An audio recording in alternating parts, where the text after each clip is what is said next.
The rain fell in heavy sheets across the rural highway in Montana, turning the gravel shoulders into muddy streams. It was the kind of September storm that came without warning, transforming the golden afternoon into a gray, cold evening in minutes. The asphalt glistened under the sparse streetlights, and the mountains in the distance disappeared behind curtains of water. Sarah Mitchell stood on the shoulder of Route 287, her thin jacket soaked through, her arms wrapped tightly around her 7-month-old daughter, Emma. The baby's blanket was drenched, and her small cries were barely audible over the drumming of rain on the pavement. Sarah's hair clung to her face and her body shook, not just from the cold, but from exhaustion, fear, and the weight of decisions that had led her to this moment. An hour ago, she'd been in a car with Derek, her boyfriend of 3 years, and Emma's father. They were supposed to be driving to Billings, where Derek had promised they'd start fresh. New jobs, a new apartment, a new life. But somewhere between Great Falls and Townsend, the argument had started. It began with Derek's phone buzzing constantly, messages he wouldn't let her see. Then came the accusations, the raised voices, the cruel words that cut deeper than any she'd heard before. "You're the reason I can't get ahead," Derek had shouted, his knuckles white on the steering wheel. "Always nagging, always needing something. You and that kid are like anchors around my neck." Sarah had tried to defend herself, to remind him that Emma was their daughter, not just that kid. But Derek's anger only intensified. When she asked him to pull over, he'd done exactly that, slamming on the brakes so hard that Emma started crying. He'd reached across, opened Sarah's door, and told her to get out. "You want to complain so much?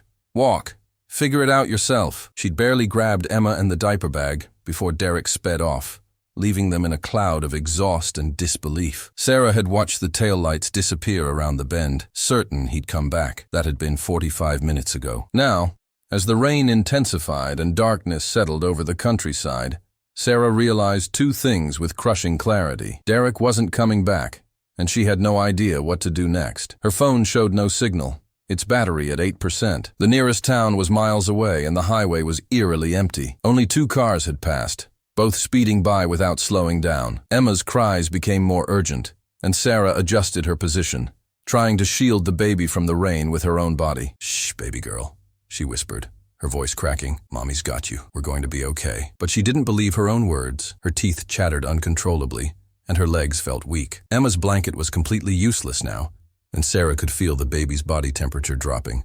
Panic began to claw at her chest. What if they got hypothermia? What if no one stopped?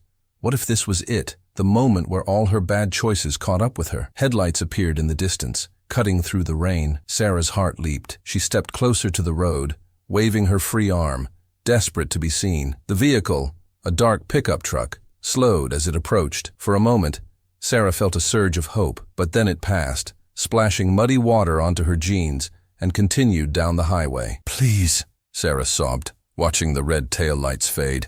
"Please, somebody." Emma's crying had weakened to soft whimpers, which scared Sarah even more than the screaming. She kissed her daughter's wet forehead, feeling how cold her skin was. "Stay with me, Emma. Please stay with me." Another set of headlights emerged from the opposite direction. An older model Ford truck, dusty green with a dented front fender. It was moving slower than the others, and as it drew closer, Sarah saw it had a trailer attached, loaded with hay bales covered in tarp. The truck passed her, and Sarah's shoulders slumped in defeat. But then, brake lights. The truck pulled onto the shoulder about 30 feet ahead and stopped. The driver's door opened, and a man stepped out into the rain. He was tall, probably in his late 50s, wearing a worn flannel shirt and jeans tucked into work boots. His gray hair was plastered to his head within seconds, and his weathered face showed concern as he looked at Sarah and Emma. "Ma'am?"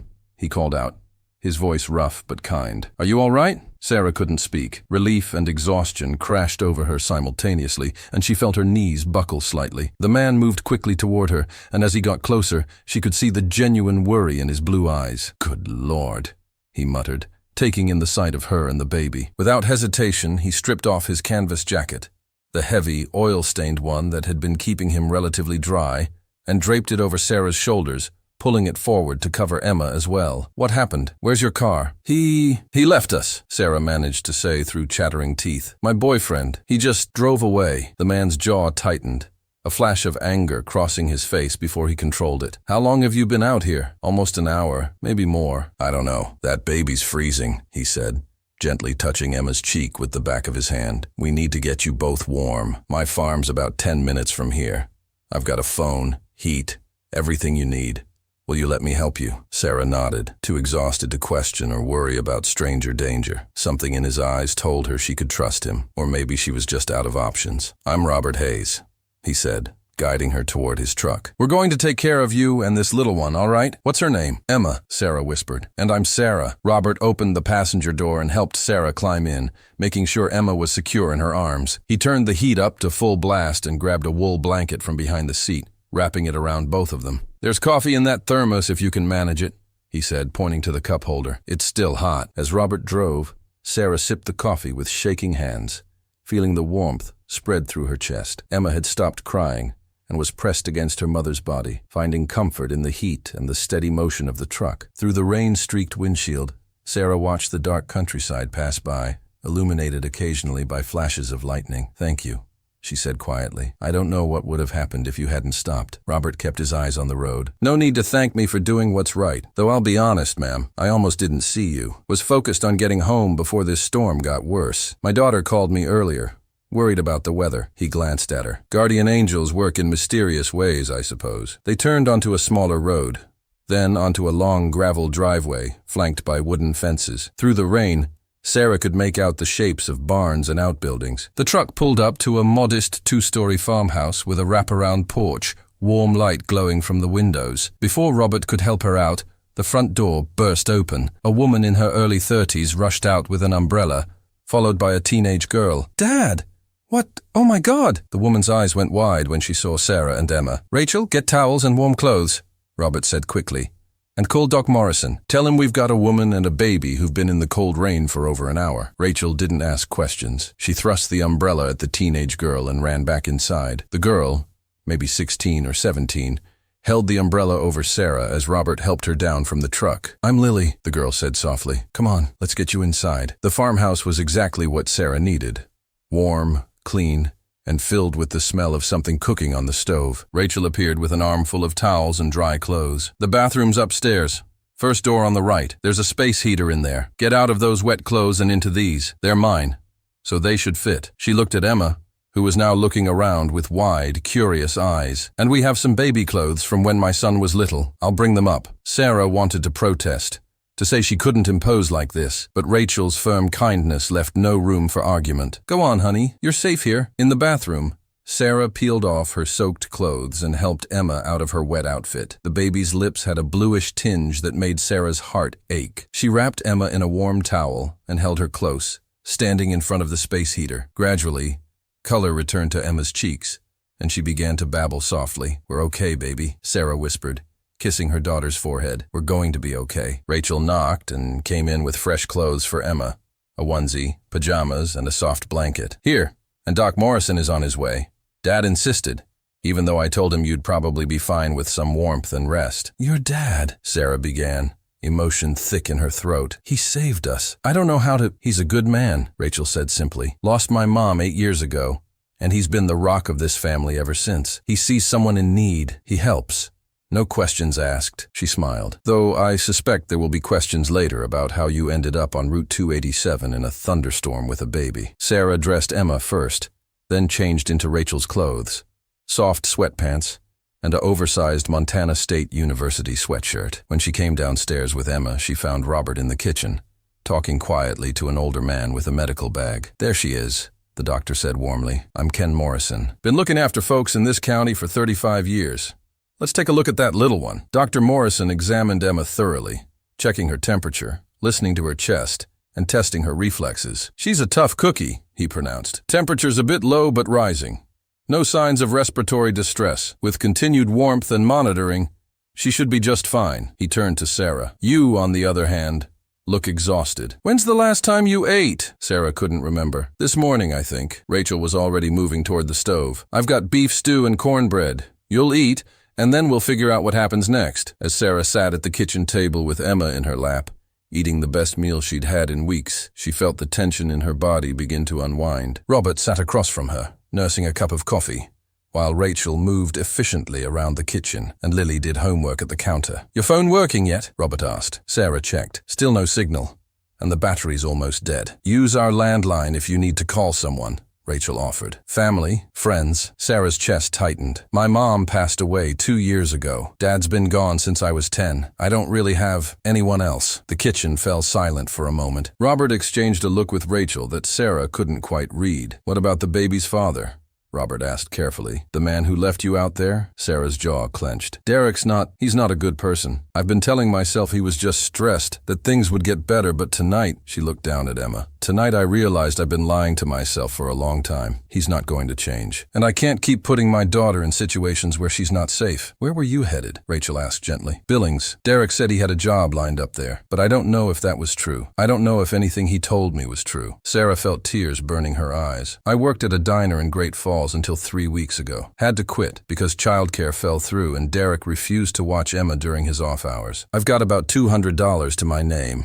No car. No place to go. She looked up at these strangers who had shown her more kindness in 2 hours than she'd received in months. I'm sorry. You didn't sign up for my whole life story. Once the rain stops, I can call someone. A shelter, maybe. There's got to be something in Great Falls. Shelters are full, Dr. Morrison said matter-of-factly. Budget cuts closed 2 of them last year. The one that's left has a waiting list. He looked at Robert. She could stay at the clinic, but that's hardly appropriate. She'll stay here, Robert said firmly. Rachel nodded in agreement. Sarah shook her head. I can't. You've already done so much. The guest room's empty, Rachel interrupted. Has been since I moved into town with my son. You'll stay there tonight at least.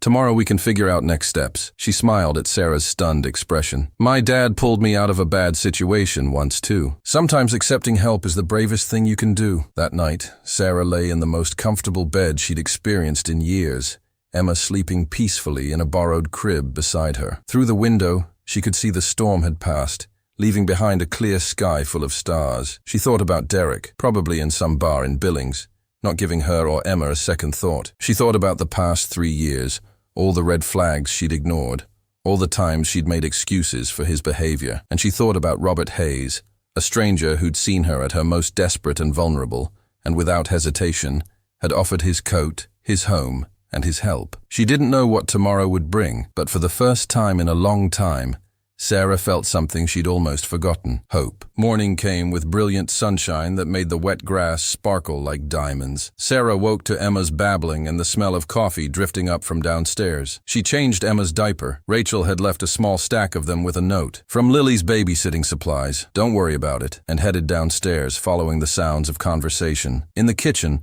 Robert sat at the table reading a newspaper while Rachel scrambled eggs. Lily was at the counter, buttering toast. They all looked up when Sarah entered, and she was struck by how normal it felt, like she'd been part of their morning routine for years, rather than hours. Morning, Rachel said cheerfully. How'd you sleep? Better than I have in months, Sarah admitted. Thank you again for coffee, Robert interrupted, gesturing to the pot. Rachel's is better than mine, though she won't admit it. Sarah accepted the cup and sat down, settling Emma on her lap. The baby reached for a piece of toast on the table, and Lily laughed, breaking off a small piece and handing it to her. She's got good taste, Lily said. Grandpa's homemade bread is the best in the county. You bake? Sarah asked Robert, surprised. He shrugged, looking slightly embarrassed. Margaret, my wife, she used to do all the cooking. After she passed, I had to learn or survive on frozen dinners. Turned out I liked it. Rachel set a plate of eggs, bacon, and toast in front of Sarah. Eat. Then we need to talk about practical matters. Sarah's stomach knotted. Here it came.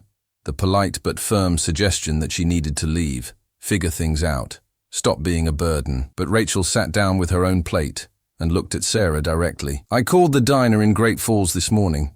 Molly's place, right? Where you used to work. Sarah nodded, confused. Talk to the owner, Pam.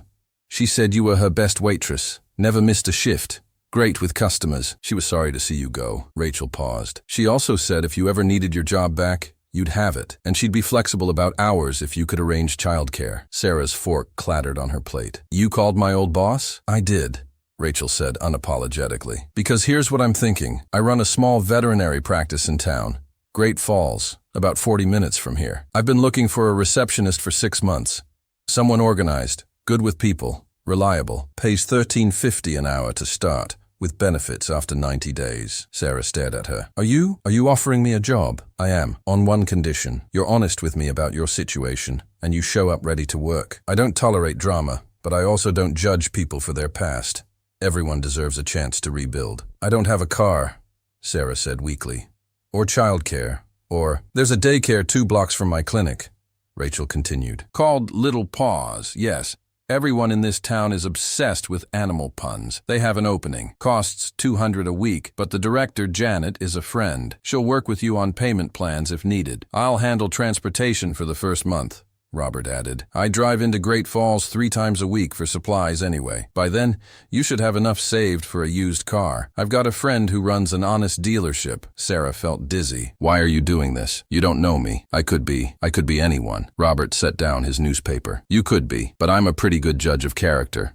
And I know what I saw last night. I saw a mother protecting her child, even when she had nothing left to protect them with. I saw someone who'd been hurt and abandoned, but hadn't given up. He leaned forward. My daughter went through something similar when she was your age. Bad relationship, no resources, scared out of her mind. I helped her then, and she went on to become a damn good veterinarian and an even better mother.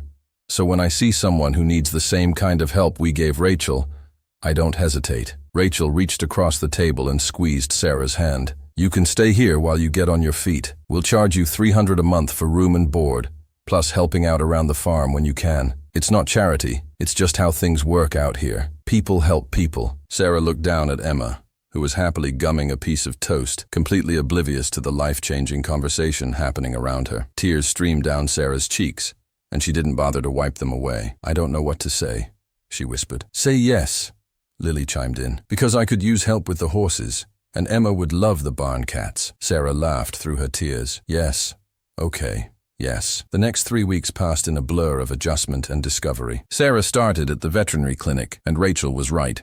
She was good at it. She remembered pet names, kept the schedule running smoothly, and had a calm demeanor that put anxious pet owners at ease. The work was satisfying in a way the diner never had been. Emma thrived at Little Paws daycare, charming everyone with her gurgling laughs and determined attempts to crawl. Sarah picked her up every evening, and they'd ride back to the farm with Robert, who used the commute to teach Sarah about farming, Montana history, and his own life story. She learned that he'd been a high school history teacher before taking over his family's farm, that he'd lost Margaret to cancer and spent 2 years barely functioning before Rachel convinced him to start living again, that he believed in second chances because he'd needed one himself. Living on the farm brought its own rhythms. Sarah helped feed the chickens in the morning, collected eggs, and learned to drive the tractor under Robert's patient instruction. Lily taught her how to groom horses, and Emma took her first crawling steps in the barn while Sarah mucked out stalls. But the peace was shattered on a Wednesday afternoon when Sarah's phone rang during her lunch break. The number was unfamiliar, but the voice was sickeningly familiar. Sarah, it's Derek. Her blood ran cold. How did you get this number? That's not important. Look, baby, I'm sorry about what happened. I was stressed, said things I didn't mean. I want to make it right. Tell me where you are, and I'll come get you and Emma. We can still go to Billings. Start over like we planned. Sarah stepped outside the clinic, her hands shaking. No. What do you mean, no? I'm trying to apologize here. I'm trying to fix things. You left us on the side of the highway, Derek, in a storm, with our baby. There's no fixing that. His tone shifted, becoming harder. Emma's my daughter, too. I have rights. Rights? Sarah's voice rose. You haven't paid a dime of child support. You're not on her birth certificate because you said it would complicate things with your taxes. You have no legal rights to her. That's not how this works, Sarah. You can't just take my kid and disappear. I didn't disappear. You abandoned us. There's a difference. Sarah took a deep breath, channeling every ounce of strength she'd built over the past 3 weeks. Don't call me again. If you want to be part of Emma's life, you can hire a lawyer and go through the courts. But you're not going to bully me or manipulate me anymore. She hung up, her whole body trembling. Rachel appeared at her side, having heard the conversation through the clinic's open door. You did good, Rachel said firmly. That took courage. He knows I'm in Great Falls, Sarah said, fear creeping into her voice. What if he comes looking for me? What if he tries to take Emma? Then we'll handle it. But Sarah, you need to file for custody. Make it official. I know a family lawyer in town. Good one. She works on a sliding scale. Rachel put a hand on Sarah's shoulder. You're not alone in this. Remember that. That night, Sarah told Robert and Lily about the call. Robert's jaw tightened, but he kept his voice calm. He sounds like a man who's used to controlling people. The best thing you can do is take away that control. File for custody. Get a restraining order if necessary. Document everything. I don't want Emma to grow up without a father, Sarah said quietly, even if he's not perfect. There's a difference between not perfect and dangerous. Robert said. Your job isn't to give Emma a father. It's to give her a safe, loving home. If Derek can be part of that, fine. But if he can't, and based on what I've heard, he can't, then you protect your daughter first. Sarah met with the lawyer, Jennifer Ortiz, the following week. Jennifer was a sharp woman in her 40s who'd seen every kind of family situation imaginable. Here's the reality, Jennifer said, laying out the options. Derek's not on the birth certificate, hasn't provided financial support, and abandoned you both on a highway. A court would likely grant you full custody without much difficulty. But the process takes time and money. How much money? Sarah asked, her heart sinking. For your situation, I can do it for $1,500. Payment plan over 6 months. That's about as low as I can go. Sarah did the math in her head. Between saving for a car and regular expenses, it would be tight, but she didn't have a choice. Okay, let's do it. Jennifer smiled. Good. Now let's talk about Derek. Has he threatened you? Made any attempts to contact Emma? Just the one phone call. But he said he had rights to her. Implied he might try to take her. That's enough for a protective order. We'll file that along with the custody petition. Jennifer made notes on her legal pad. One more thing. You need to establish residency and stability. Where are you living? With a friend, on his farm. I'm working, saving money for my own place. How long have you been there? 3 weeks. Jennifer looked up. A judge is going to want to see at least 6 months of stable housing before awarding full custody. Can you stay at this farm that long? Sarah bit her lip. I don't know. I've never asked. They've been so generous already.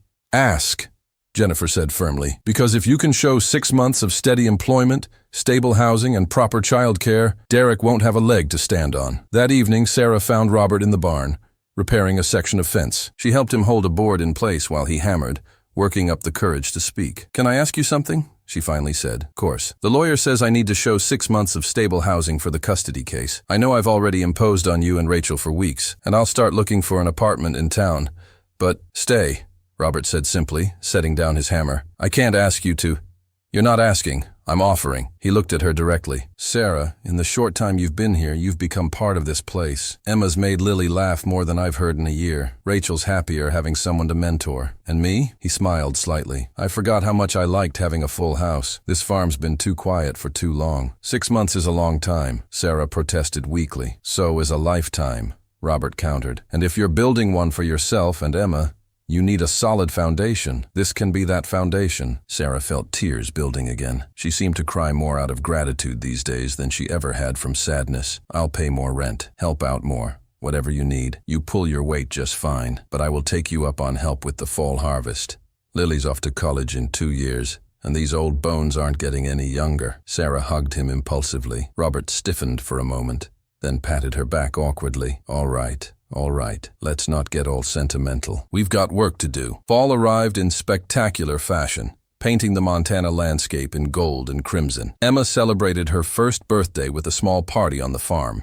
Rachel, Lily, Dr. Morrison, Jennifer the lawyer, Pam from the diner, and Janet from the daycare all attended. There was homemade cake, presents wrapped in secondhand paper, and more love than Sarah had felt in years. Derek had tried calling twice more, but Sarah didn't answer. Jennifer filed the custody petition and protective order, and Derek was officially served papers at his last known address. He had 30 days to respond. Jennifer predicted he wouldn't bother. Men like him are all bluster, she said.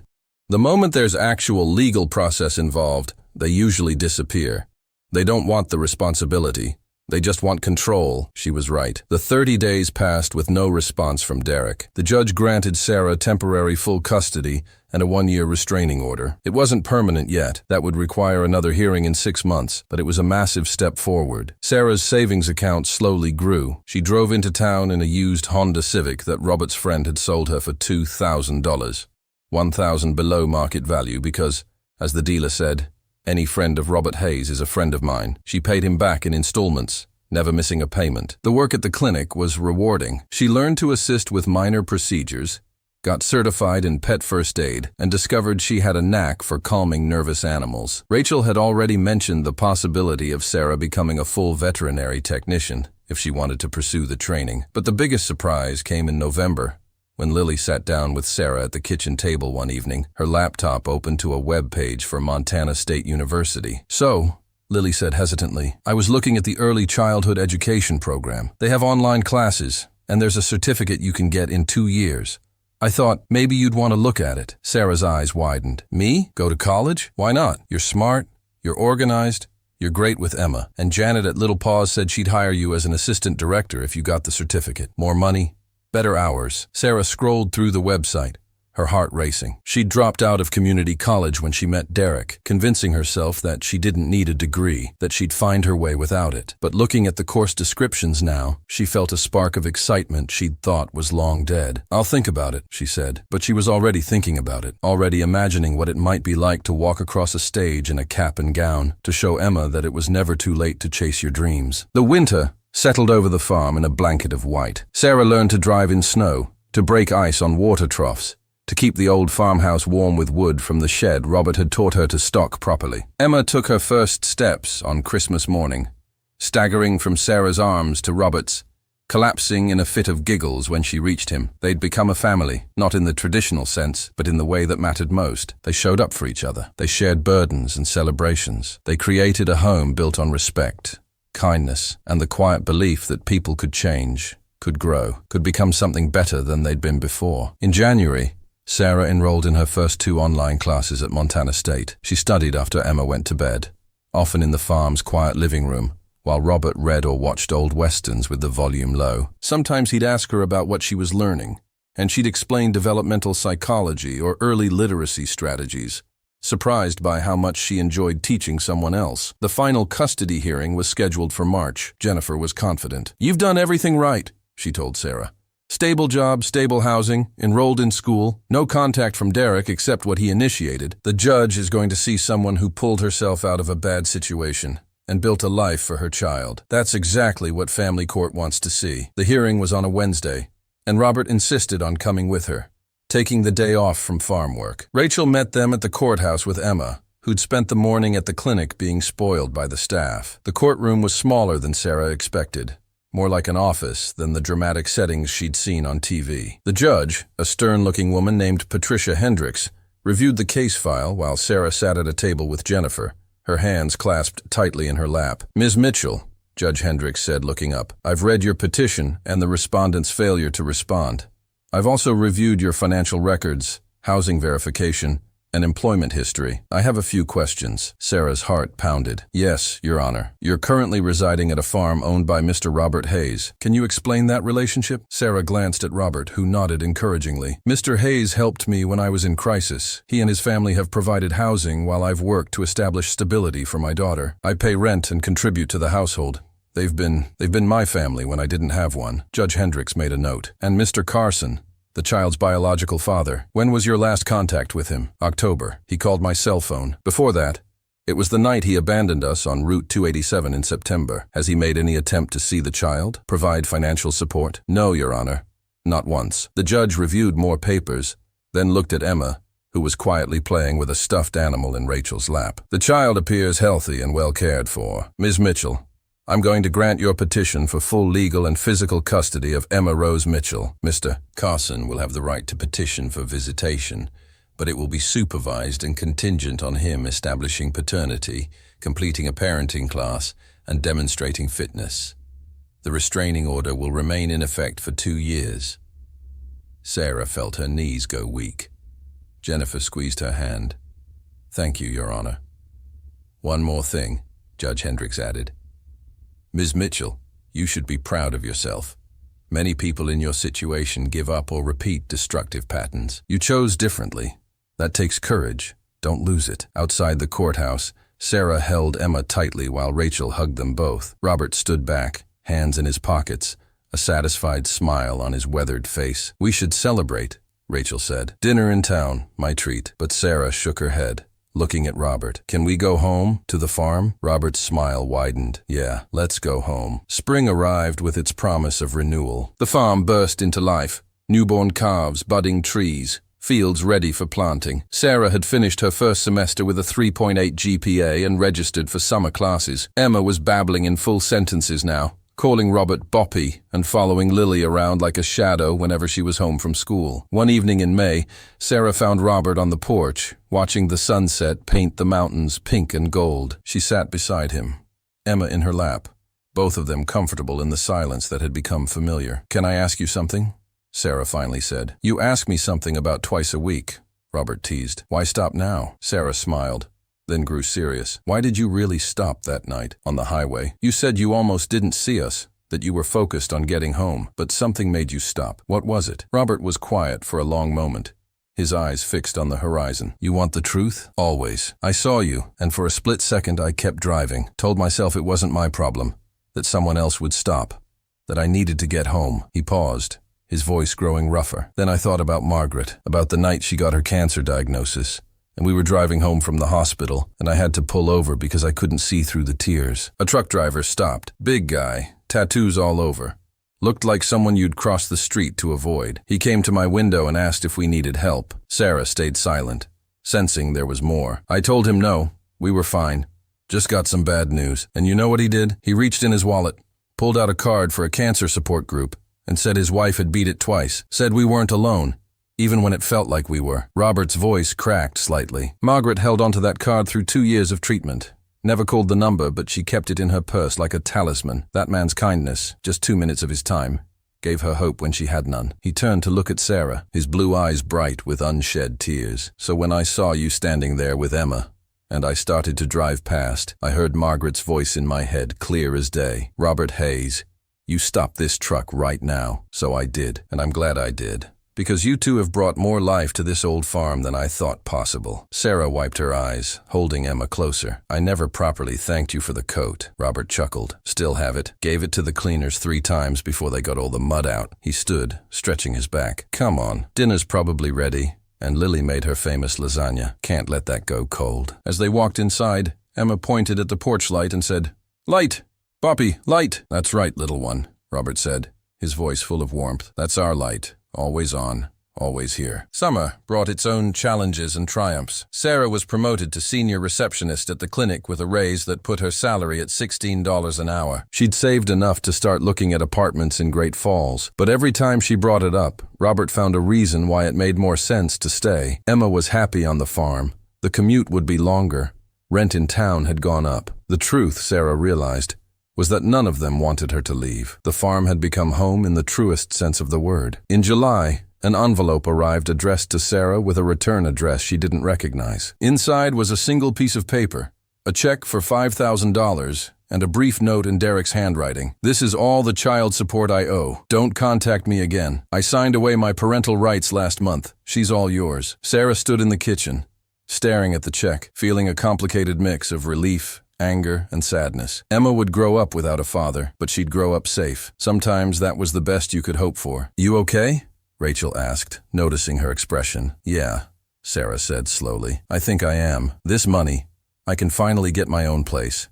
Maybe buy a better car. Or, Rachel interrupted, you could invest it. Start a college fund for Emma. Put some in savings for emergencies. Buy yourself something nice for once. She paused. And before you say anything about leaving, Dad and I were talking. We want to make this official. Sarah frowned. Make what official? You living here. We want you to sign a lease. Real terms. Real agreement. $350 a month, including utilities, month to month, so you're not locked in. But with a guarantee that you'll always have a place here as long as you need it. Rachel pulled out a folder. Dad had a lawyer draw it up. Legal and everything. You're not a charity case or a guest anymore, Sarah. You're a tenant. A member of this household. Sarah read through the lease agreement, her vision blurring with tears. It was more than fair.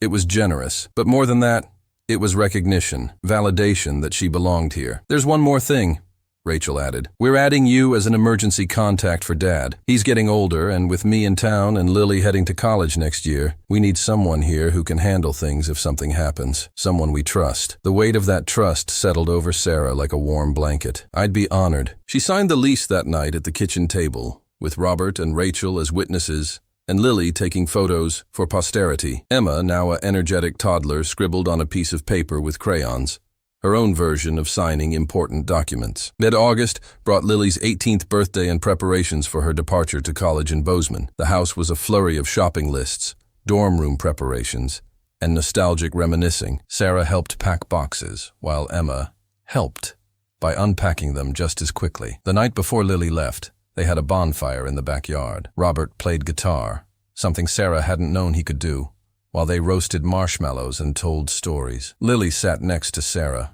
their friendship having deepened over the months into something like sisterhood. I'm going to miss this, Lily said quietly. Miss you guys. We're a phone call away, Sarah reminded her. And you'll be home for Thanksgiving. I know, but it won't be the same. You and Emma won't be here. Sarah looked at her, surprised. What do you mean? I figured you'd move out once I left. Get your own place, now that you can afford it. Sarah glanced at Robert, who was showing Emma how to hold a marshmallow stick safely. This is my place, Lily. Your grandpa gave me a home when I had nothing. I'm not leaving unless someone makes me. Lily grinned. Good. Because Emma needs someone to teach her about horses, and you need someone to tell you when you're being too hard on yourself. That's what family does. Family. The word had once meant Derek, meant compromise and walking on eggshells and wondering if today would be the day he snapped. Now it meant this, a patchwork of people who'd chosen each other, who showed up when it mattered, who loved without conditions or ulterior motives. Yeah, Sarah said softly. That's what family does. Mom, now fall semester brought a new rhythm. Sarah took 3 classes while working full-time, a juggling act that left her exhausted but satisfied. Emma started in the toddler room at Little Paws, where she quickly became the class helper, always ready to hand out toys or comfort a crying classmate. Robert taught Sarah to hunt that October, not because she necessarily wanted to learn, but because he insisted everyone on a farm should know how to handle a rifle safely and provide for themselves if necessary. She shot her first deer on a misty morning, and while she cried over the animal's death, she also helped Robert field dress it and learn to respect the cycle of life that farming demanded. The meat filled their freezer for months, and Sarah felt a quiet pride in contributing to the household in such a tangible way. In November, Rachel announced she was seeing someone, a veterinarian she'd met at a conference. His name was Marcus. He was divorced with a 10-year-old son, and he lived in Missoula. Robert was cautiously supportive, asking the hard questions about long-distance relationships and blended families. Sarah found herself giving Rachel advice about navigating new relationships, a strange reversal from when she'd first arrived. Take it slow, Sarah said. Don't ignore red flags just because you want it to work, and make sure he respects your independence. Rachel smiled. Look at you, all wise and experienced. Hardly, Sarah laughed. But I learned what not to do. Sometimes that's just as valuable. Thanksgiving was a full house affair. Rachel and her son Tyler, Lily home from college, Dr. Morrison and his wife, Jennifer the lawyer and her partner, even Janet from the daycare. Sarah cooked her first turkey with Robert's guidance, and while it was slightly dry, everyone insisted it was delicious. As she looked around the table, listening to the overlapping conversations and laughter, watching Emma smear mashed potatoes on her face, while Tyler patiently showed her how to use a spoon, Sarah felt something she hadn't felt in years: contentment. This was her life now. Not perfect, not without challenges, but hers. Built on her own terms, supported by people who'd chosen to love her, filled with possibility and hope. Winter brought Sarah's 26th birthday. She'd expected a quiet acknowledgement, maybe a small cake after dinner. Instead, she came home from work to find the living room decorated with streamers, a table full of food, and more people than the farmhouse had probably held in years. Surprise! Emma shouted, having learned the word specifically for this occasion. Everyone was there, the usual suspects, plus some of Sarah's co-workers from the clinic, classmates from her online program she'd met in person for study groups, even Pam from the diner in Great Falls. Robert stood in the corner looking pleased with himself. You did this? Sarah asked him. Had some help, he admitted, nodding toward Rachel and Lily. But yeah, figured you deserved a proper celebration. There were gifts, practical things like textbooks and winter clothes for Emma, but also indulgent things like fancy bath products and a gift certificate for a massage. Janet gave her a framed photo of Emma at daycare, covered in finger paint and grinning wildly. Jennifer gave her a leather-bound journal with a note, for writing your next chapter. But the gift that made Sarah cry came from Robert. It was a small wooden box, hand-carved with intricate designs of horses and mountains. Inside was a key. What's this for? Sarah asked, confused. The barn, Robert said. The small one out by the south pasture. It's been sitting empty for 5 years. Ever since I stopped keeping equipment there. I was thinking, with some work, it could be converted into a small house. 2 bedrooms, bathroom, kitchen. Nothing fancy but private. Yours if you want it. Sarah stared at him. Robert, I can't. It's not a gift, he interrupted. It's an investment. You'd still pay rent, same rate as now, and you'd help with the conversion work. But when it's done, you and Emma would have your own space. Still on the farm, still part of things, but independent. I've already talked to a contractor friend. He says it's doable for about $20,000. Your 5 from Derek plus loans and savings could cover it. Sarah's hands shook as she held the key. This is too much. It's not enough, Robert said firmly. You've given this place life again, Sarah. You've given me purpose. Let me do this. For you, for Emma, for all of us. She hugged him then. This man who'd become more than a landlord, more than a friend. He'd become the father she'd never had, the family she'd thought was lost to her forever. Thank you, she whispered, for everything, for stopping that night, for the coat, for giving me a chance when I had nothing. You had everything that mattered, Robert said, pulling back to look at her. You had courage. You had love for your daughter. You had the strength to start over. I just provided the space for you to grow. The barn conversion took 6 months. Sarah spent weekends and evenings working alongside Robert and the contractor, learning skills she never imagined she'd need. Framing, drywall, basic plumbing. Rachel contributed ideas for the layout. Lily helped paint. And Emma supervised from a playpen, offering encouragement in her toddler language. By May, it was done. A cozy 2-bedroom cottage with an open kitchen and living area, large windows that looked out over the pastures, and a small porch where Sarah could sit with her morning coffee. She furnished it slowly, with second-hand finds and hand-me-downs, that she refinished herself, taking pride in every piece. The night before she moved in, Sarah sat with Robert on the farmhouse porch one last time as a resident. You're only 50 yards away, Robert said, reading her emotions. Not like you're leaving, I know, but it feels like the end of something. It's the end of one chapter and the start of another, Robert corrected. Better one, probably. You'll have privacy, independence, your own space to make your own rules. That's what you've been working toward. What if I don't know how to be on my own? Sarah admitted. I've been on my own before, but it was different. It was survival, not living. What if I mess it up? Robert was quiet for a moment, then spoke with the wisdom of someone who'd lived through his own transformations. You know what I learned after Margaret died? Being on your own doesn't mean being alone. You're still part of this farm, this family. You'll still have Sunday dinners here. Still bring Emma over to see the animals. Still call when you need something. The difference is, now you'll do it because you want to, not because you have to. That's freedom, Sarah. Real freedom. She nodded, letting his words sink in. I never properly thanked you, you know. Not really. For that night. For everything since. You thank me every day, Robert said. By showing up. By working hard. By being a good mother to Emma. By becoming the person you were always meant to be. That's all the thanks I need. Emma toddled out onto the porch then, her pajamas slightly askew, clutching her favorite stuffed horse. Mama? Boppy? Story? It's past your bedtime, little one, Sarah said, scooping her up. One story, Robert negotiated. Then sleep. Big day tomorrow. Moving day. They went inside, and Robert told Emma a story about a brave little girl and a magical farm, while Sarah held her daughter and thought about all the stories that had led them here. Stories of loss and abandonment, yes, but also stories of kindness, second chances, and the quiet heroism of people who stopped when others kept driving. 2 years later, Sarah graduated from Montana State University with her certificate in early childhood education. She walked across the stage in Bozeman with Emma in the audience, now a bright, talkative 4-year-old screaming, "That's my mama!" loud enough for the entire auditorium to hear. Robert, Rachel, Lily, and Rachel's now husband Marcus all cheered, making more noise than probably appropriate for a graduation ceremony. Janet offered Sarah the assistant director position at Little Paws that same week, with a salary that would have seemed impossible 3 years ago. Sarah accepted, knowing it meant stability, purpose, and the ability to impact children's lives the way her own life had been impacted. The cottage became a real home. Emma's bedroom filled with books and toys. Sarah's bedroom a sanctuary of calm after long days. The kitchen saw experiments with new recipes. The living room hosted study groups and play dates. The porch became Sarah's favorite place to sit in the evenings, watching Emma play in the grass while the sun set behind the mountains. Derek never contacted them again. Emma occasionally asked about her father, and Sarah answered honestly but simply, "Your daddy wasn't ready to be a parent, but you're loved by so many people who are ready. That's what matters." Robert's 70s brought some health scares. A minor heart attack that landed him in the hospital for 3 days.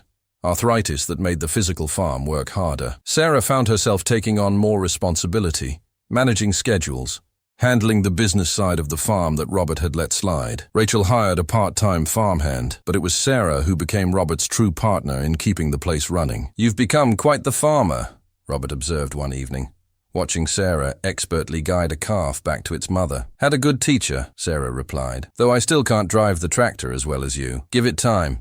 You'll surpass me in most things soon enough." Sarah doubted that, but she appreciated the confidence. She'd grown in ways she never expected, not just in skills, but in self-assurance, in her ability to face challenges head-on, in her capacity to love and be loved without fear. On a September evening, 5 years after that rainy night on Route 287, Sarah stood in the same spot where Robert had first pulled over. She'd driven here intentionally, wanting to mark the anniversary in some way. Emma was with Rachel for a sleepover, and Sarah had the rare gift of solitude. The weather was clear now, the late afternoon sun casting everything in golden light. She could barely remember what she'd looked like that night. Soaked, terrified, hopeless. That woman felt like a stranger, someone from a different lifetime. A car approached, and Sarah stepped back instinctively, not wanting to appear like she needed help. But as it passed, she found herself wishing she could tell every driver, every person who'd ever been where she was 5 years ago, it gets better. Not immediately, not easily, but it does. If you can hold on through the storm, if you can accept help when it's offered, if you can choose hope over despair, it gets better. Her phone rang. Robert's name appeared on the screen. "You at that spot on the highway?" he asked, without preamble. "How did you know?" "Because I know you, and because I drove past there today too. Thinking about that night." Sarah smiled. "What were you thinking about?" "That I'm glad I stopped. That some decisions change everything. That the best things in life come when you're least expecting them." He paused. "You coming home for dinner? Made that chicken recipe you like." Home. Such a simple word, but one that had eluded Sarah for so long. Now it meant something concrete. A farm, a cottage, a patchwork family. A place where she belonged, not because she had nowhere else to go, but because she chose to be there. "Yeah," she said, her voice thick with emotion. "I'm coming home." As she drove back toward the farm, the mountains solid and eternal on the horizon, Sarah thought about the coat Robert had given her that night, how something so simple had represented so much more. Shelter, kindness, the willingness of one human to see another's suffering and respond with action rather than indifference. She'd tried to return the coat once, after it was cleaned, but Robert refused to take it back. "Keep it," he'd said. "Reminder that you're never as alone as you think you are." It hung in her closet now, worn but treasured, a tangible piece of the night that changed everything. Sometimes Emma played dress-up with it, the hem dragging on the floor, the shoulders hanging past her small hands. Sarah never stopped her, knowing that one day, when Emma was older, she'd tell her the full story about the rain, the fear, the man who stopped when others didn't, and the life they'd built together in the aftermath. But that was a story for another day. Today, Sarah was simply grateful for second chances, for the kindness of strangers who became family, for storms that eventually passed, and for the courage to keep standing even when everything told her to fall. She pulled into the farm's driveway as the sun touched the mountains, painting everything in shades of gold and pink. Emma ran out of Rachel's car, having been dropped off early, her small arms outstretched. "Mama!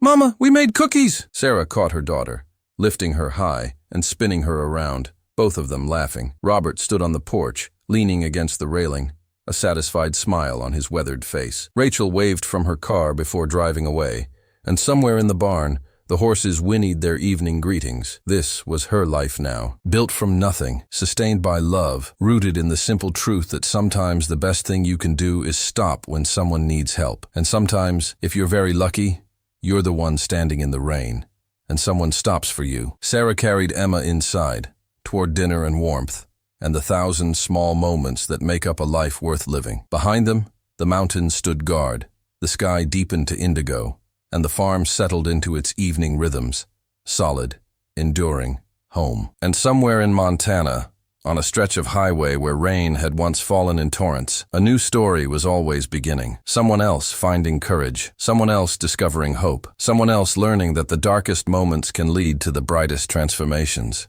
All it takes is one person willing to stop, one coat given freely, one act of kindness that changes everything.